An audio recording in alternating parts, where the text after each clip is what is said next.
मला खरं खरं सांगा, तुम्ही कधी असं केलंय का? रात्री सगळे झोपल्यावर तुम्ही मोबाईल तुमच्या बाजूला ठेवला, मनातल्या सगळ्या चिंता आठवल्या आणि अचानक डोळ्यातून पाणी आलं. पण लगेच आपण स्वतःलाच म्हणतो, काय रे एवढा कमकुवत झालास, पुरुष असून रडतोस? आपले आई वडील आजी आजोबा इतकं आयुष्य जगले, ते कधी रडले नाहीत? पण थांबा, आजचा विषय थोडा वेगळा आहे. आज आपण रडण्याला ट्रॅजेडी म्हणून नाही तर मेंटल सर्व्हिसिंग, आपल्या मनाची सर्व्हिसिंग म्हणून बघणार आहोत. कारण जसं गाडीला सर्व्हिसिंग लागतं, मोबाईलला त्याची मेमरी क्लिअर करायला लागते, नाहीतर नवीन फोटो नवीन व्हिडिओ त्यामध्ये टाकता येत नाही, तसा घरातला कचरा रोज बाहेर टाकावा लागतो, तसंच मनात साचलेला भावनिक कचरा बाहेर काढण्यासाठी कधी कधी डोळ्यातून पाणी येणं गरजेचं असतं. आणि म्हणून आजचा प्रश्न आहे, आठवड्यातून एकदा मन मोकळं रडलात तर शरीर आणि मनाला खरंच फायदा होतो का? उत्तर आहे हो. बऱ्याच अंशी काही परिस्थितीत फायदा होतो, पण त्यामागे कोणताही असा आलतू फालतू व्हॉट्सअपचा आलेला फॉरवर्ड नाही, तर वैज्ञानिक अधिष्ठान आहे, विज्ञान आहे. रडणं म्हणजे कमजोरी नाही, रडणं म्हणजे शरीराचा इमोशनल सेफ्टी वॉल्व, किंवा आपल्या शरीराला जर आपण प्रेशर कुकर समजलं तर आपल्या या प्रेशर कुकर रूपी शरीराची शिट्टी.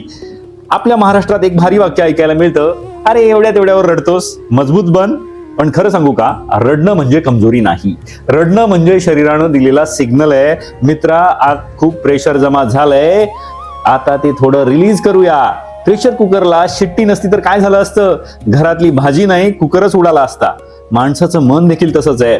तणाव, अपमान, भीती, एकटेपणा, जबाबदाऱ्या, न बोललेलं दुःख, हे सगळं आत साचत जातं आणि मग एका क्षणी डोळे म्हणतात, आता आमची ड्युटी सुरू. म्हणून रडणं म्हणजे इमोशनल फेल्युअर नाही, तर ते एक इमोशनल प्रेशर रिलीज सिस्टीम आहे. आपल्याला मंडळी 3 प्रकारचे अश्रू येतात, हे तुम्हाला माहिती आहे का? पहिले असतात आपले डोळे ओले ठेवणारे बेसिक टीयर्स, म्हणजे आपल्या डोळ्यांचं कार्य कायम चालू राहावं चांगलं यासाठीचे ते असतात अश्रू. दुसरे असतात काहीतरी धूर डोळ्यात गेला, कांदा चिरताना त्याची जे काही केमिकल्स असतात ते डोळ्यात गेल्यावरती येणारे रिफ्लेक्स टीयर्स. आणि तिसरे असतात आपलं मन दुखलं, आपल्या मनाला आनंद झाला, ताण वाढला की येणारे इमोशनल टीयर्स. परंतु यातला तिसरा प्रकार आपला आजच्या चर्चेचा विषय आहे, तो इंटरेस्टिंग आहे. हार्वर्ड हेल्थ आणि क्लिव्हलँड क्लिनिक सारख्या आरोग्य स्रोतांनुसार इमोशनल क्राईंग मध्ये शरीरात ऑक्सिटोसिन आणि एंडोर्फिन सारख्या फील गुड केमिकलची भूमिका असू शकते. आणि हे जे रासायनिक पदार्थ आहेत आपल्या शरीरात तयार होणारे, ते शारीरिक आणि भावनिक वेदना कमी करण्यासाठी मदत करू शकतात. म्हणजे थोडक्यात सांगायचं झालं तर रडणं म्हणजे फक्त आपण आसवं गाळणं नाही, पाणी गाळणं नाही, ते शरीराचा आपल्या जैव रासायनिक रिस्पॉन्स आहे किंवा बायोकेमिकल रिस्पॉन्स आहे. जसं एखादी आजी म्हणते, बाळा रडून घे, तुझं मन हलकं होईल. आज सायन्स स्वतः म्हणते, आजी तुम्ही इमोशनल न्यूरोसायन्स खूप आधी समजून घेतलं होतं.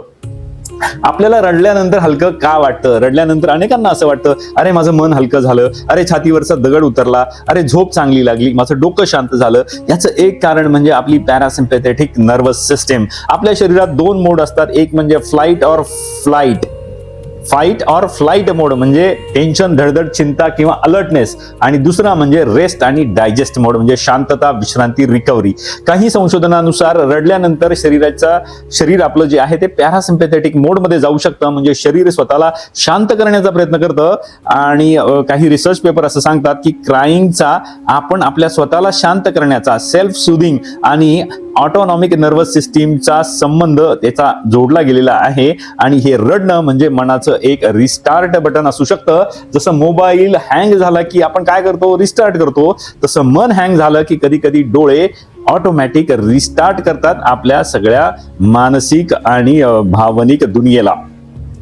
आठवड्यातून एकदा रडणं म्हणजे काय? आता इथे एक महत्वाचा मुद्दा आहे. आठवड्यातून एकदा रडा म्हणजे भोकाड पसरून रडा, कॅलेंडरमध्ये रिमाइंडर लावा, काल निर्णयावरती लिहून ठेवा की आजचा वार रडायचा वार, असं नाही. मुद्दाम दुःखी गाणी लावा, जुने फोटो काढा, जबरदस्ती रडा, असाही याचा अर्थ नाही. याचा अर्थ असा आहे की आठवड्यातून किमान एकदा स्वतःला तुम्ही भावनिक चेक इन द्या. स्वतःला विचारा, या आठवड्यात मला काय खुपलं, या आठवड्यात कोणत्या गोष्टीने माझं मन दुखलं, मी कोणासमोर मी विनाकारण स्ट्रॉंग आहे असं नाटक केलं, माझ्या मनात काहीतरी अडकून बसले, ते नक्की काय आहे.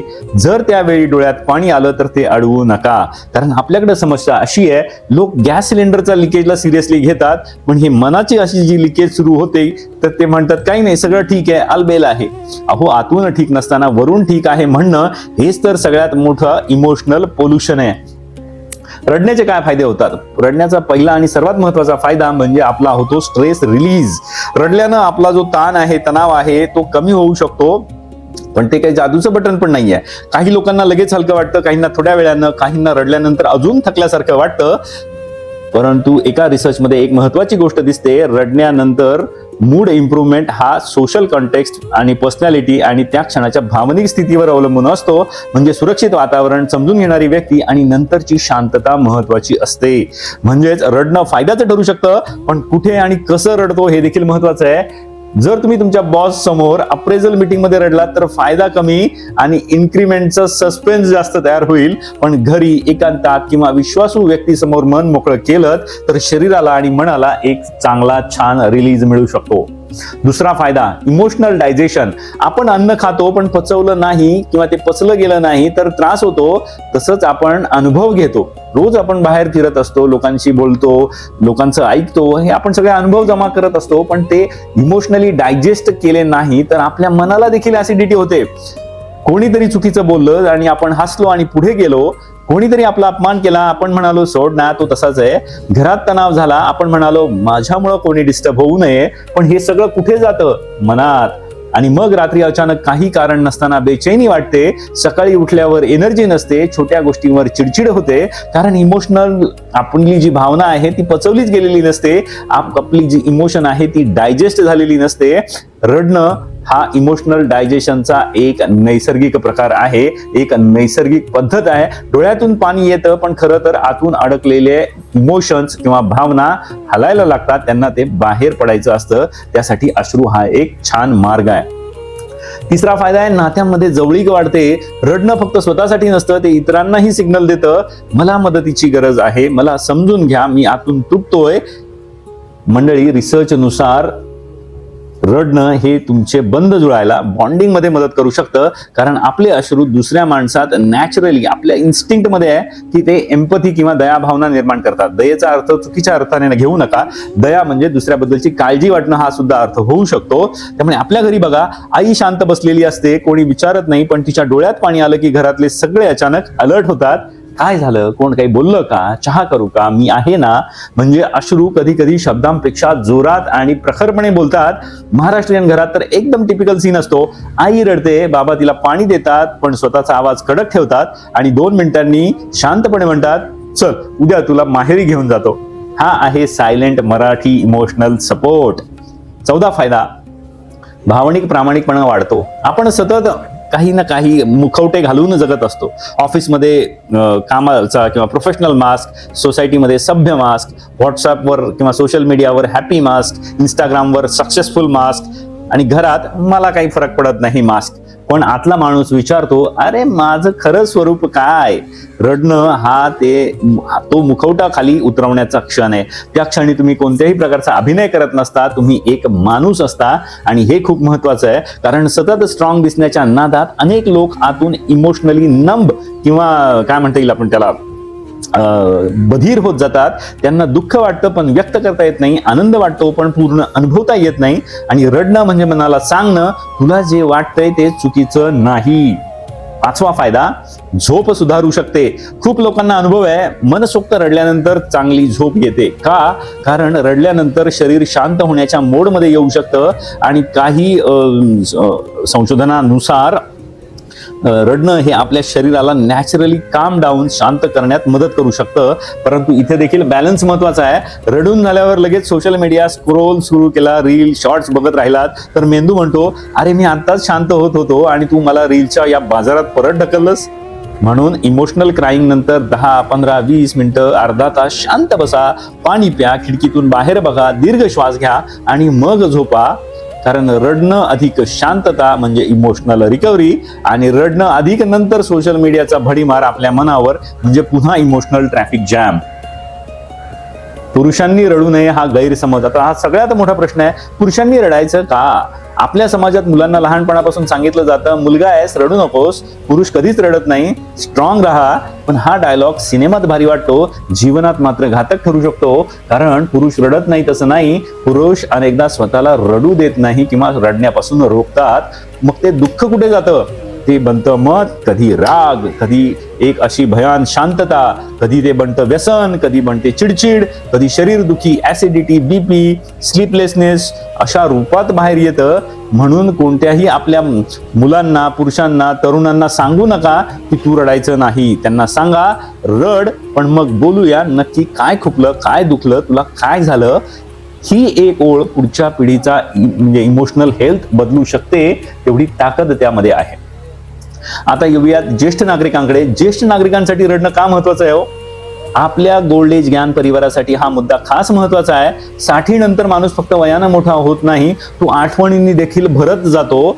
काही मित्र सोडून गेलेले असतात, काही नाती बदललेली असतात, मुलं दूर असतात, आरोग्याच्या चिंता असतात आणि मनात एक वाक्य कायम फिरत असतं, पूर्वीसारखं काही राहिलं नाही. पण ज्येष्ठ लोक अनेकदा घरात शांत राहतात, कारण त्यांना वाटतं मुलांना त्रास नको, आपलं दुःख सांगून काय उपयोग, आता हे वय रडण्याचं नाही. पण खरं मात्र याच्या एकदम उलट आहे. ज्या वयात रडणं म्हणजे कमकुवतपणा, विकनेस नाही, हे आठवणींचं विसर्जन आहे. जसं गणपती विसर्जनात आपण मूर्ती सोडतो पण भावना ठेवतो, तसंच रडताना काही दुःख सोडता येतात पण प्रेम टिकतं. आठवड्यातून एकदा जुन्या आठवणींना भेटा, जुने फोटो बघा, जोडीदाराशी बोला, मित्राला फोन करा, देवापुढे बसा, डायरी लिहा आणि डोळे भरले तर त्यांना थांबवू नका. पण मग आता तुम्ही म्हणाल एखाद्याला सतत रडू येत असेल तर तो तर एकदम चकाचक असेल आतून, त्याचा भावनिक दृष्ट्या सगळा कचरा बाहेर पडला त्याचा. परंतु इथे ही खूप महत्वाची सावधगिरी आहे. रडणं जसं नैसर्गिक आहे, कधी कधी रडणं हे आरोग्यदायी असू शकतं. पण जर तुम्हाला रोजच अनावर रडू येत असेल, काहीही आनंद वाटत नसेल, कशातच आनंद वाटत नसेल, झोप, भूक, एनर्जी बिघडली असेल, जगण्याची इच्छा कमी होत असेल किंवा सतत निराश वाटत असेल, तर हे फक्त मन हलकं होणं नाही, हे लक्षण आहे डिप्रेशन, एन्झायटी किंवा ग्रीफ, दुःखाचा संकेत असू शकतो.